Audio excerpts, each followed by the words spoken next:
জাতীয় বিশ্ববিদ্যালয়ের অধীনে 2023-24 শিক্ষাবর্ষে অনার্স প্রথম বর্ষের যারা তোমরা প্রথম মেধা তালিকা দ্বিতীয় মেধা তালিকা চান্স পাওনি, তোমাদের জন্য দারুণ সুখবর। সেটা হচ্ছে তোমরা এখন নতুন করে আবার যেই কোনো পাস কলেজের জন্য আবেদন করতে পারবে। এটাই হচ্ছে রিলিজ স্লিপের আবেদন।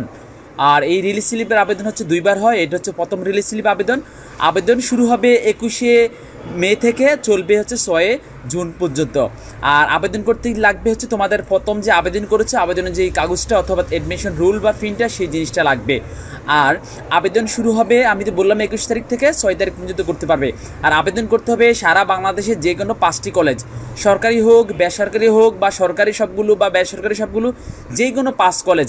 এটা কোনো এমন নয় যে শুধু এক ডিস্ট্রিক্টে বা এক জেলাতেই 5টা দিতে হবে, তুমি সারা বাংলাদেশের যে কোনো 5টা দিতে পারবে, সরকারি বেসরকারি মিলিয়ে।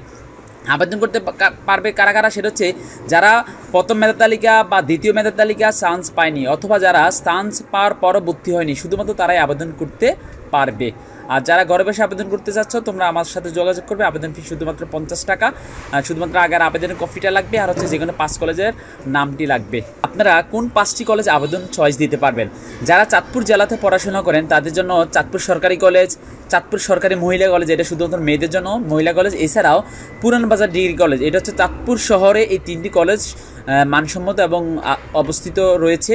এছাড়াও আপনার সরকারের মধ্যে যেমন হাজীগঞ্জ মডেল সরকারি কলেজ, সেটাও কিন্তু অনার্স রয়েছে।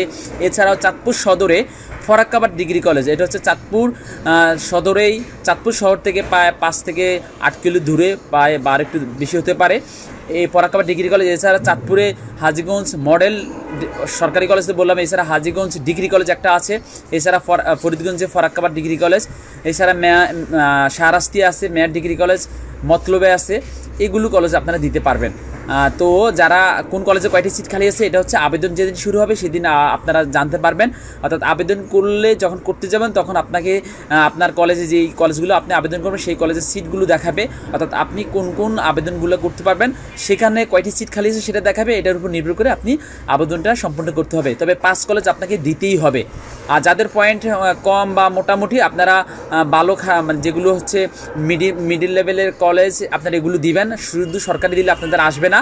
যাদের পয়েন্ট একদম ভালো তারা হতে পারে সরকারি কলেজের আশা করতে পারেন, কেননা সরকারি কলেজে তেমন একটা সিট থাকে না। তো আবেদন যারা করবেন ঘরে বসে, শুধুমাত্র 50 টাকা লাগবে।